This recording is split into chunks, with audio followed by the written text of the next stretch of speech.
कि स्टार का छोटा से छोटा मान क्या होगा यदि संख्या 65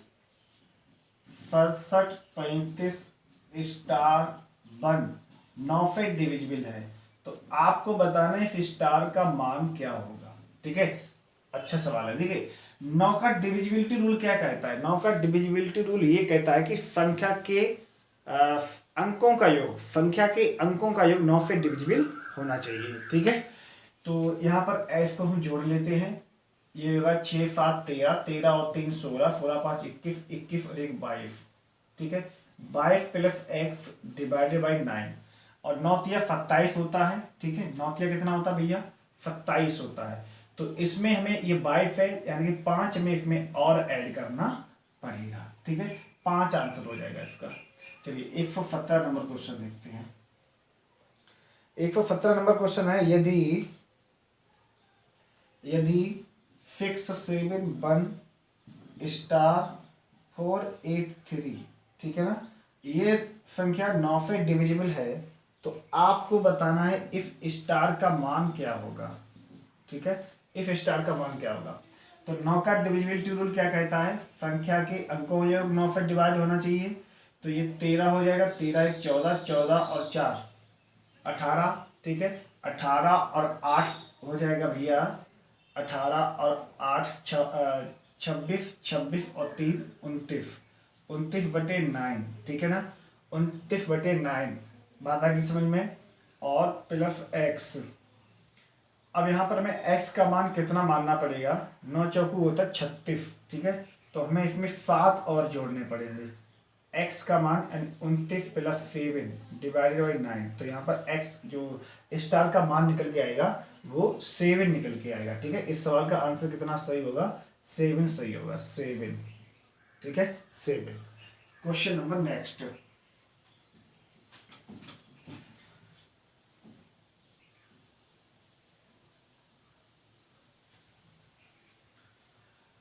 एक 118 नंबर क्वेश्चन देखते हैं, समझते हैं।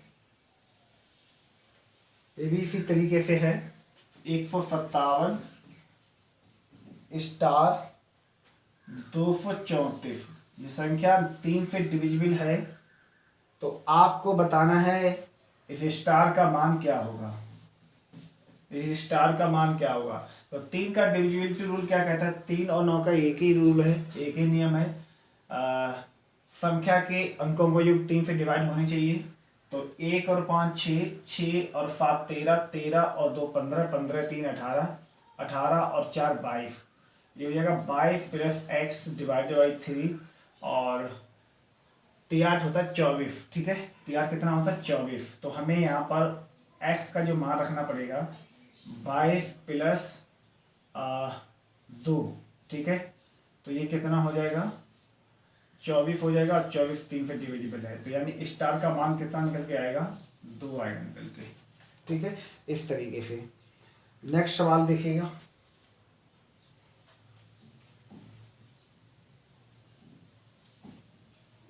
समझ में आ रहा ना सबके?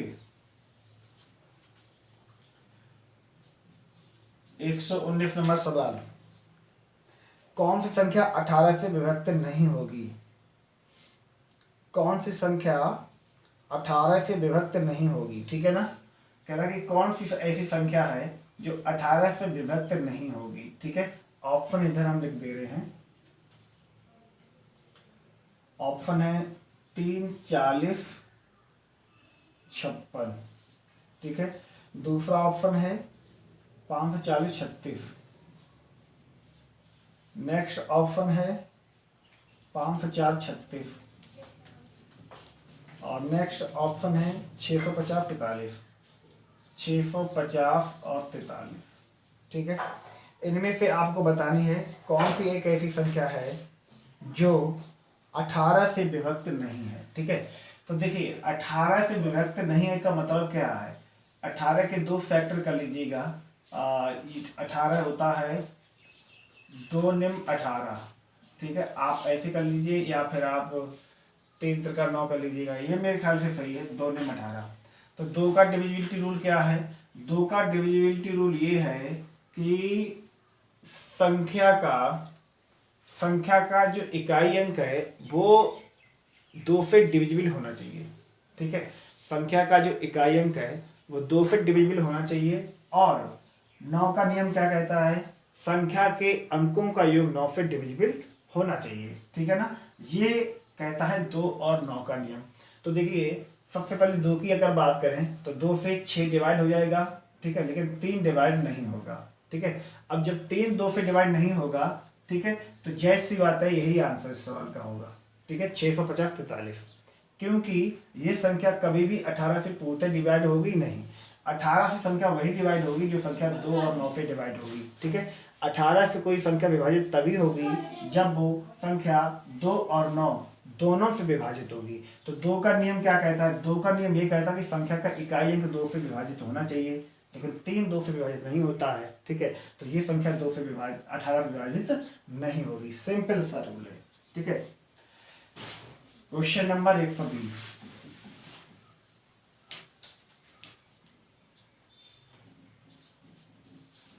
क्वेश्चन नंबर 120 क्या है? कौन सी संख्या 24 से पूर्णतः विभक्त होगी? कौन सी संख्या 24 से पूर्णतः विभक्त होगी? इधर हम ऑप्शन लिख रहे हैं बेटा। 35 718, दूसरा ऑप्शन है 63 810, नेक्स्ट ऑप्शन है 57 78, सॉरी 53 78, 53 78 04, और नेक्स्ट ऑप्शन है 312 57 36। ठीक है, ये सवाल है। देखिए, 24 से कोई संख्या डिवाइड कब होगी? जब वो संख्या 3 से डिवाइड होगी और 8 से डिवाइड होगी। ठीक है, 24 से कोई संख्या तभी डिवाइड होगी जब वह संख्या 3 से भी विभाजित हो और 8 से भी विभाजित हो, तभी वो संख्या 24 से विभाजित होगी। सबसे पहले आपको इस टाइप के क्वेश्चन में ये देखना रहता है, जैसे बड़ा कोई नंबर को दे रखा है तो वो नंबर किन दो नंबरों से मिलकर बना है, ये चीज आपको देखनी रहेगी। ठीक है, तो 24 किससे मिलकर बना है? 3 और 8 से। ठीक है, 3 और 8 से। अब देखिएगा, कोई संख्या 24 से तभी विभाजित होगी जब वह 3 और 8 से विभाजित होगी। 3 और 8 से विभाजित होगी, है ना। अच्छा, तो 3 का डिविजिबिलिटी रूल क्या कहता है? 3 का डिविजिबिलिटी रूल ये कहता है कि संख्या के सम ऑफ डिजिट यदि 3 से विभाजित है। ठीक है, 8 का नियम क्या कहता है? लास्ट के 3 डिजिट। ठीक है, तो लास्ट के 3 डिजिट हम यहाँ पर देख लेते हैं। ठीक है, इसमें क्या पूछ रहा है? विभाजित होगी ना, हाँ विभक्त होगी। तो ये देख लेते हैं लास्ट के 3 डिजिट।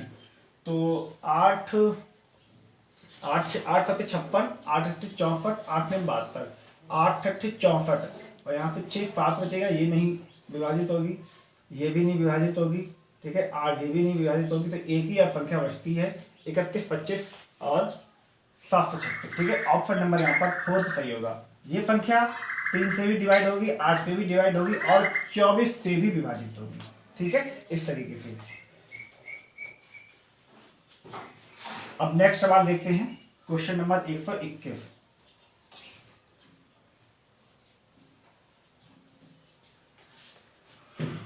किसी संख्या को 7 से गुणा करने पर, किसी संख्या को, लिख दे रहे हैं क्वेश्चन पूरा, किसी संख्या को 7 से विभक्त करने पर, विभक्त करने पर नहीं, 7 से गुणा करने पर है, गुणा करने पर गुणनफल का प्रत्येक अंक, गुणनफल का प्रत्येक अंक 3 प्राप्त होता है, 3 प्राप्त होता है। ठीक है, ऐसी सबसे छोटी संख्या क्या है? ऐसी सबसे छोटी संख्या क्या है, ठीक है। ऑप्शन इधर हम लिख दे रहे हैं, 45,649, 45,649 पहला ऑप्शन है। दूसरा ऑप्शन है 45,719। नेक्स्ट ऑप्शन है 45,612 और नेक्स्ट ऑप्शन है 48,619। ठीक है ना, ये सवाल है, हैं?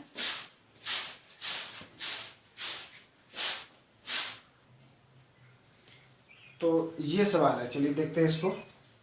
किसी संख्या को 7 से गुणा करने पर गुणनफल के प्रत्येक अंक 3 प्राप्त होते हैं, ठीक है। तो ऐसी सबसे छोटी संख्या आपको बतानी कौन सी है। तो आपको जो है समझिएगा, इस टाइप के क्वेश्चन में क्या करना रहेगा, इसमें आपको चेक करना रहेगा। देखिए अगर इसमें हम 7 का मल्टीपल कर दे रहे हैं, ठीक है, 7 का गुणा कर दे रहे हैं इसमें, तो क्या सभी डिजिट 3 प्राप्त होंगे हमें, ठीक है। तो 7 में 63, 6 7 6 42 और 42 और 6 जो है 48, ये एक गलत ऑप्शन हो गया, ठीक है। और 7 में 63 और 7 एकम 7, ठीक है, 7 ये भी नहीं होगा, ठीक है। और 7 में 63 3 6 7 एकम 7 13 3 और 7 6 42 42 और 3 ये भी नहीं होगा मेरे ख्याल से। चलिए इसको देखना थोड़ा सही से। 7 में 63 के 3, ठीक है, हाफिल 6 7 एकम 7 7 6 कितना हो जाएगा, 7 और 6 13 13 3 हाफिल 1 7 6 का 42 3 हाफिल 4 7 7 49 49 4 49 और 4 53 3 5 7 4 28 28, ये बिल्कुल सही है, ठीक है। ऑप्शन नंबर यहाँ पर थर्ड सही हो जाएगा, ठीक है। इस तरीके से आपको चेक कर लेना है, ठीक है। चलिए क्वेश्चन नंबर 122।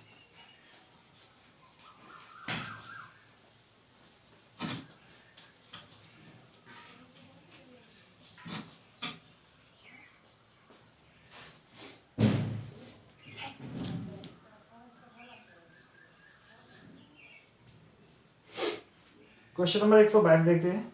1 से 200 के बीच कितनी पूर्णांक हैं जो 2 और 3 से दोनों से विभाजित हैं। 1 से 200 के बीच कितने पूर्णांक हैं, कितने पूर्णांक हैं जो 2 और 3 दोनों से विभाजित है, दोनों से डिविजिबल है। तो इस कंडीशन में आपसे अगर पूछा जाए, इस टाइप से सवाल पूछा जाए, तो इसका क्या तरीका है सवाल सॉल्व करने का। 1 से 200 के बीच पूछ रहा है, ठीक है ना, तो इसमें 200 ले लीजिएगा और 2 और 3 का ले लीजिएगा आप एलसीएम, तो कितना हो जाएगा 6 और 6 से इसको डिवाइड कर दीजिएगा, 6 3 18 और 6 3 18 33 आंसर होगा इसका, ठीक है। कितना होगा 33 आंसर। आपसे पूछ रहा है कि 1 से 200 के बीच ऐसे कितने पूर्णांक हैं जो 2 और 3 दोनों से विभाजित हो, ठीक है ना। तो 2 और 3 का आप ले लीजिएगा एलसीएम, 2 और 3 का एलसीएम 6 हो जाएगा और 200 को 6 से आप विभाजित कर दीजिएगा, जो प्राप्त होगा वही सवाल का आंसर होगा, ठीक है। इस तरीके से कर सकते हैं क्वेश्चन को। Next question number 123।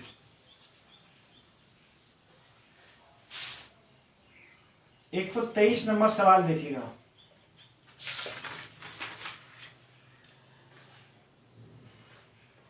अच्छा सवाल है, बहुत बढ़िया सवाल है, समझते हैं। एक संख्या को 13 से विभक्त करने पर कोई एक संख्या है, ठीक है,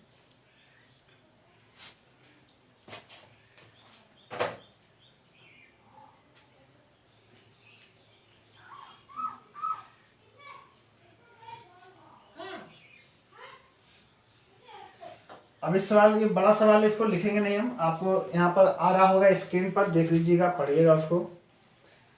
एक संख्या को 13 से व्यक्त करने पर एक शेष बचता है। कोई संख्या है, मान लीजिएगा, उसको यदि हम 13 से व्यक्त करते हैं तो रिमाइंडर 1 प्राप्त होता है।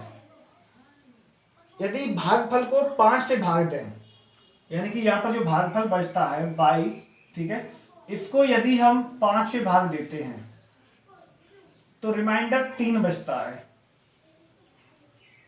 ठीक है, 3 बचता है। यदि इस संख्या को 65 से भाग दें, कहना कि यदि इस संख्या को हम 65 से भाग दें तो रिमाइंडर कितना बचेगा, तो रिमाइंडर कितना बचेगा। ठीक है, तो हमेशा ध्यान रखिएगा, कह रहा कि यदि हम 13 से भाग देते हैं x संख्या में तो रिमाइंडर 1 बचता है। ठीक है, और ये जो भागफल है, ये जो भागफल है, इसको यदि हम 5 से भाग देना तो 3 रिमाइंडर बचेगा। ठीक है, कितना बचेगा, 3 बचेगा।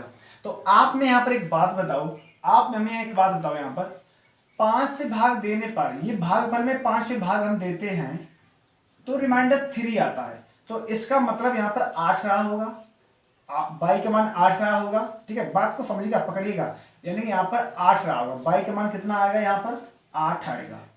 अब जब 5 का भाग 8 में देंगे तो एक बार जाएगा, तो यहाँ पर रिमाइंडर कितना बचेगा, 3 बच जाएगा। ठीक है, एक यहाँ पर सेंस लगाने वाली बात है, तो 13 अट्ठे कितना होता है, 104, और यहाँ पर कितना रहा होगा, 105 रहा होगा। ठीक है, समझ लो ना, इस तरीके से। तो आप जब 65 का भाग 105 में देंगे तो रिमाइंडर जो बचेगा वो 40 बचेगा। ठीक है ना, 40 इस सवाल का आंसर होगा। ये क्वेश्चन कैसे पकड़ते हैं इस चीज को समझिएगा।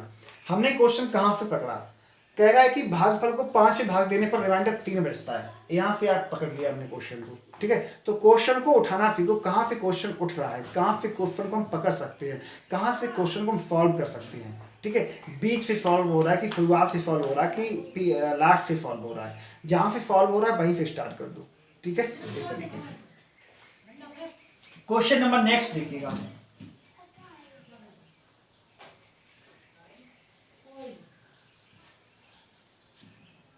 Question number 124।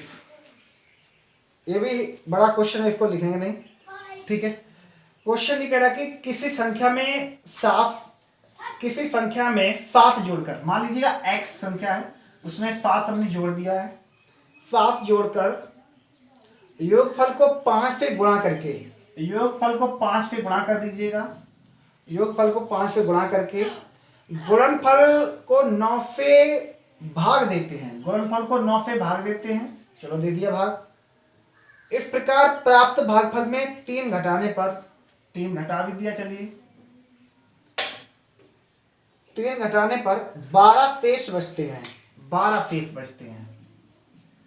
ठीक है, तो आपको बताना है शेषफल कितना है। ठीक है, तो इसको सॉल्व कर लीजिएगा।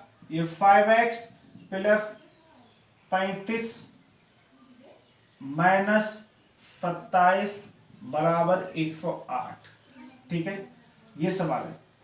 5x, ठीक है, इधर बचेगा, और 35 में से 27 यहाँ से घटा दीजिएगा, तो ये बचेगा 8 बराबर 108। तो 5x बराबर 108 माइनस 8 बराबर यहाँ बचेगा 100, 5 से काटोगे तो जो x का मान निकल जाएगा भैया 20 आएगा। ये है एकदम बेसिक कॉन्सेप्ट। ठीक है, एकदम बेसिक है, उम्मीद करता हूँ आप लोगों को समझ में आ गया होगा। ठीक है, x का जो मान निकल के आएगा वो 20 आएगा, यही पूछ रहा है। ठीक है, चलिए क्वेश्चन नंबर 125। अब जितने भी क्वेश्चन वो सब अच्छे क्वेश्चन है, अच्छे लेवल के प्रश्न है। 128 पर question number 125,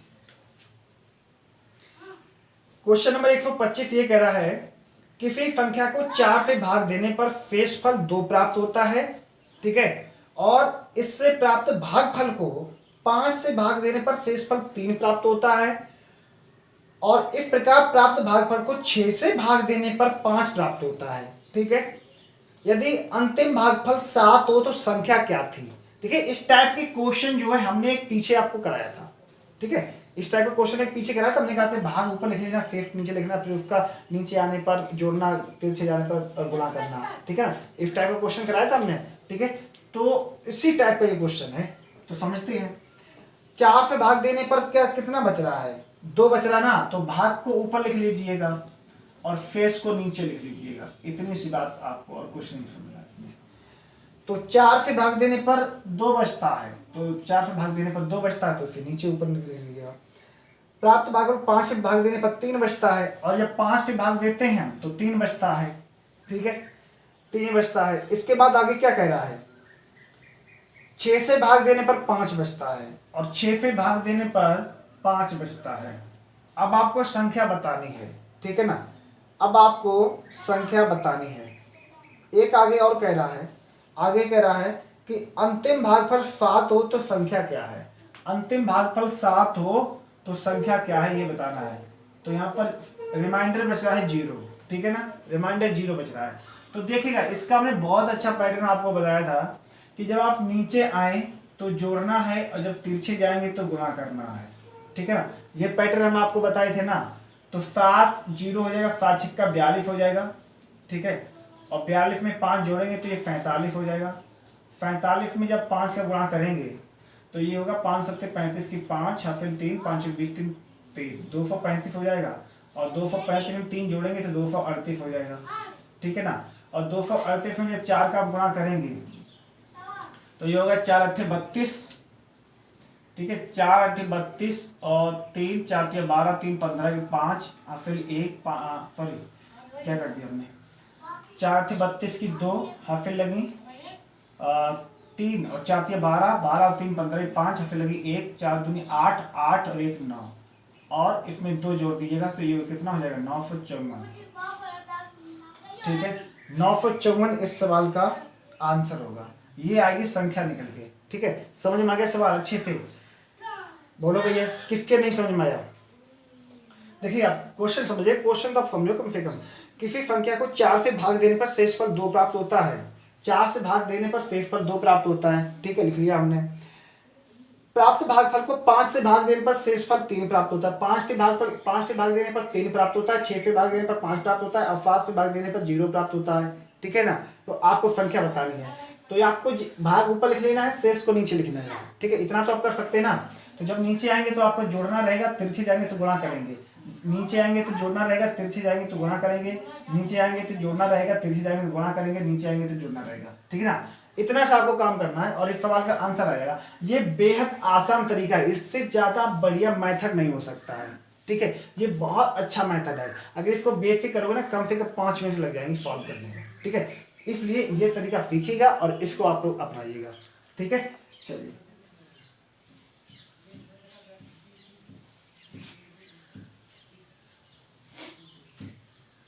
question number 126। Question number 126 जो है, 4 प्राकृतिक संख्याएं इस प्रकार हैं कि उन्हें 3-3 करके जोड़ने पर योग 180 197 208 और 222 प्राप्त होता है।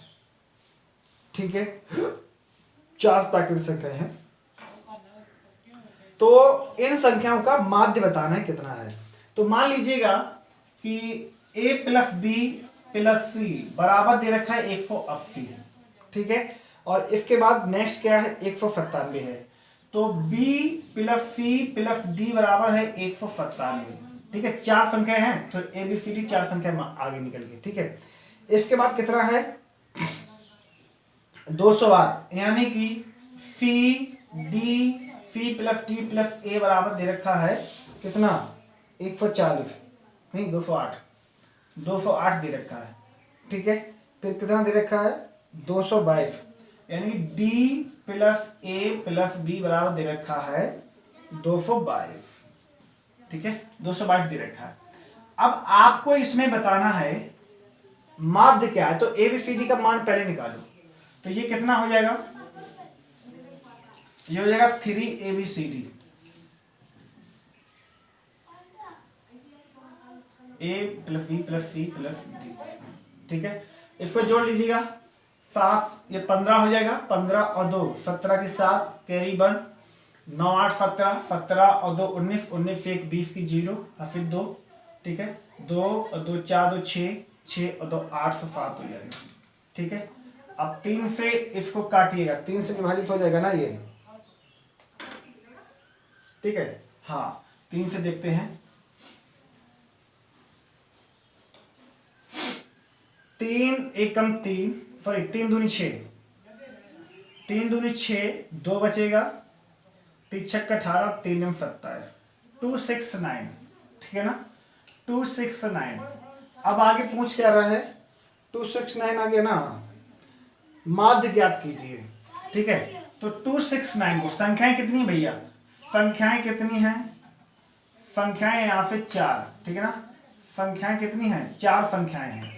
तो 269 को आप 4 से विभाजित करके देखिएगा, ठीक है, 4 से विभाजित करिएगा, 4 6 24, 2 बचेगा, 4 सत्ते 28, 1 बचेगा। ये सवाल का आंसर, सरसठ सही 1/4, ठीक है ना, सरसठ सही 1/4। ये क्या निकल के आएगा, माध्य निकल के आएगा। माध्य का मतलब होता है एवरेज, एवरेज बोले तो समांतर माध्य, यानी कि कुल संख्याओं का योग बटे कुल संख्या, ठीक है ना। तो कुल संख्याओं का योग कितना निकल के आया, 269, और संख्या कितनी है, 4, तो 4 से विभाजित कर दीजिएगा, ठीक है, आंसर आ जाएगा आपका। क्वेश्चन नंबर 127,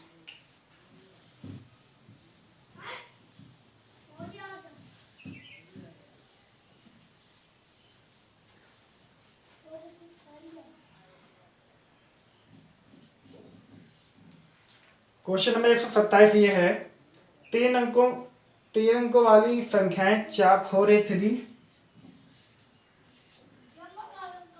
को 3 अंक वाली दूसरी संख्या 984 जोड़ने पर 4 अंक की संख्या बनती है, कौन सी, 13 फेविल, ठीक है। जो 11 से पूर्णतः विभाज्य है, जो 11 से पूर्णतः विभाज्य है, ये कह रहा है 11 से पूर्णतः विभाज्य भी है ये संख्या, ठीक है। तब 3a 4b का मान बताओ कितना होगा, 3a प्लस 4b का मान बताओ कितना होगा, ठीक है, ये सवाल है। तो देखिए 4 और 3 7 हो गया, यहाँ तक कुछ ठीक है, ठीक है, यहाँ तक सही है। अब 9 4 13 हो गया, 9 4 13 हो गया, यानी कि इसमें हाफिज नहीं जोड़ा गया है। अब जो है ये a है, ध्यान रखना ये 9 नहीं है, ये a है और ये b है। तो आप में एक बात बताओ, ये 9 4 13 हो गया, इसका मतलब इसमें जब आप जोड़ेंगे, ये वाली चीज आप जोड़ेंगे तो ये 1 डिजिट की होगी, यानी कि 2 डिजिट की नहीं होगी, ठीक है। 2 डिजिट की अगर होगी तो इसमें हाफिज जोड़ना पड़ेगा, तो ज्यादा हो जाएगा। तो यहाँ पर 8 है, तो a का मान कितना निकल के आएगा, 1 निकल के आएगा, a का मान 1 निकल के आएगा, ठीक है, और b का मान निकल के आएगा 9, ठीक है, कितना निकल के आएगा 9, 8 1 9। अगर यहाँ पर हम कुछ और मान लेंगे तो 2 डिजिट का हो जाएगा, जो कि हमें इधर फिर कैरी जोड़ना पड़ेगा, जो मामला फिर गड़बड़ कर देगा पूरा सवाल। तो a का मान हमने यहाँ पर 1 मान लिया प्लस, और b का मान मानेंगे 9, तो 3 + 36, ठीक है, 3 और 36 कितना हो जाएगा, 39, 39 इस सवाल का आंसर होगा, ठीक है। ऑप्शन नंबर होगा 4th सही होगा, ठीक है। समझ में आ गया सब लोगों के, इस तरीके से आपको करना रहेगा।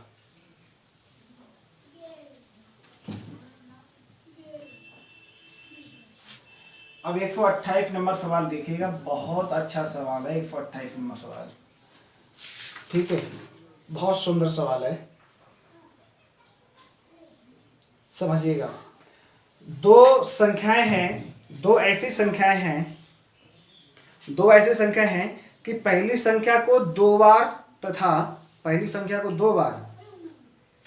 दूसरी संख्या को 3 बार जोड़ा जाए तो योग 100 प्राप्त होता है, ठीक है। तो योग कितना प्राप्त होता है, 100 प्राप्त होता है। कैसे समझेगा, पहले मतलब दो संख्या x, एक संख्या x मान लो, दूसरी संख्या y मान लो, ठीक है, ये संख्या हमने मान ली है। तो इसमें ये कह रहा है पहली संख्या को 2 बार, यानी x + x, ठीक है, पहली संख्या को 2 बार, दूसरी संख्या को 3 बार, यानी कि y + y, ठीक है, समझ में आ गया। अच्छा, 3 बार जोड़ा जाए तो योग 100 प्राप्त होता है, यानी कि 2x + 3y = 100। ये चीज आपको समझ में आ गई, ठीक है। इसके बाद या इस तरीके से भी लिख लीजिएगा, बराबर 100 प्राप्त होता है, बाद में सॉल्व कर लेंगे। आगे पढ़िएगा। तो ये 100 प्राप्त होता है। इसी प्रकार पहली संख्या को 3 बार, पहली संख्या को 3 बार x plus x plus x, ठीक है, 3 बार, sorry x plus x plus x, ठीक है, 3 बार। और दूसरी संख्या को 2 बार, और दूसरी संख्या को 2 बार जोड़ने पर 120 प्राप्त होता है, ठीक है। तो आपको यहाँ पर बताना है कि इनमें बड़ी संख्या कौन सी है।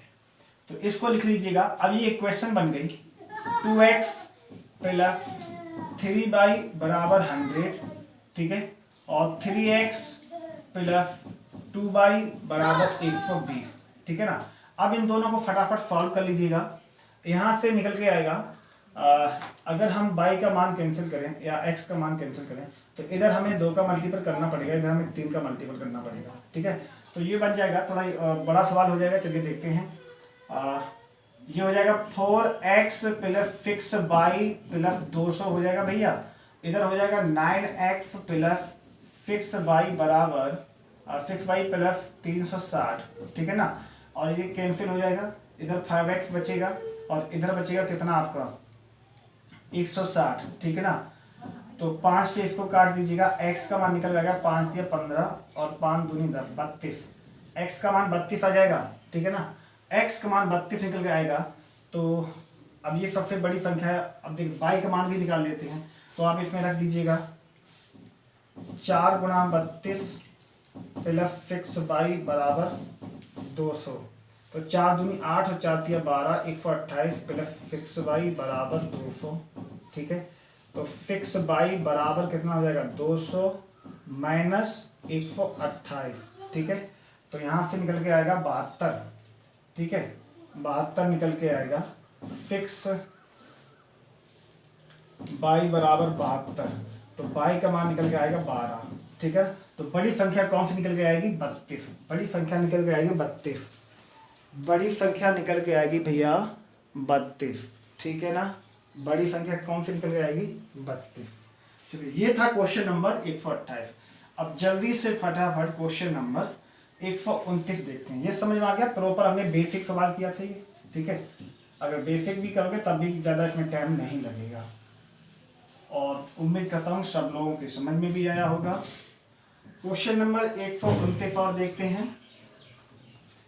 जब एक विद्यालय के सभी छात्रों को 54 छात्रों की पंक्ति में खड़ा किया जाता है, ठीक है, 54, तो 30 पंक्तियां बनती हैं। कितनी बनती हैं 30 बनती हैं, ठीक है।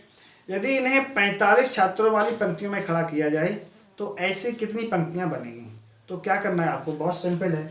अब इसमें टोटल स्टूडेंट कर लीजिएगा 54 × 30 और डिवाइडेड बाई 45, ठीक है, खड़ा किया जाए तो ऐसी कितनी पंक्तियां बनेंगी, ठीक है। तो अब इसको डिवाइड करें, 5 से काट 5 × 45 और 5 × 30, 9 × 54, 6 × 36, आंसर 36 होगा, ठीक है। और 130 और 132 ये जातीय मान और स्थानीय मान से रिलेटेड है, वो आप जानते हैं, उनको कर लेना है, ठीक है। तो ये अग्रवाल की जो नंबर सिस्टम की पहली एक्सरसाइज है पूरी कंप्लीट होती है। एक एक करके सवाल हमने सब डिस्कस किए बहुत अच्छे तरीके से, ठीक है। आप लोग जाइएगा, जिन लोगों ने पहले वाले वीडियो नहीं देखे हैं तो आप लोग सब लोग एक एक करके वीडियो देखिएगा और प्रॉपर उनका एक नोट्स बना लीजिएगा, क्योंकि जब एग्जाम का टाइम होगा तो आपके पास इतना टाइम नहीं होगा कि आप बार बार वीडियो देखें उनको रिवाइज करें, ठीक है। हाँ, कोई सवाल नहीं समझ में आता तो उसके लिए आप वीडियो देख सकते हैं, ठीक है। आप लोग जो है अच्छे से प्रॉपर नोट्स बना लीजिएगा, इनको 1 से 2 बार देखिएगा। वीडियो को नहीं समझ में आते हैं 3 से 4 बार देख सकते हैं, कोई दिक्कत नहीं है, ठीक है। यूट्यूब पर वीडियो पढ़ा है तो ये आपका वीडियो है, जितनी मान इच्छा हो उतनी बार वीडियो को देखिएगा, कोई दिक्कत नहीं, ठीक है। तो ये सवाल जो है समझ में आ गए सबके सब आप लोगों के। तो आर अग्रवाल की एक्सरसाइज जो नंबर सिस्टम की पहली है वो फिनिश होती है, ठीक है। अब इसके बाद जो है एक्सरसाइज सेकेंड हम लोग सॉल्व करेंगे, ठीक है। Thank you.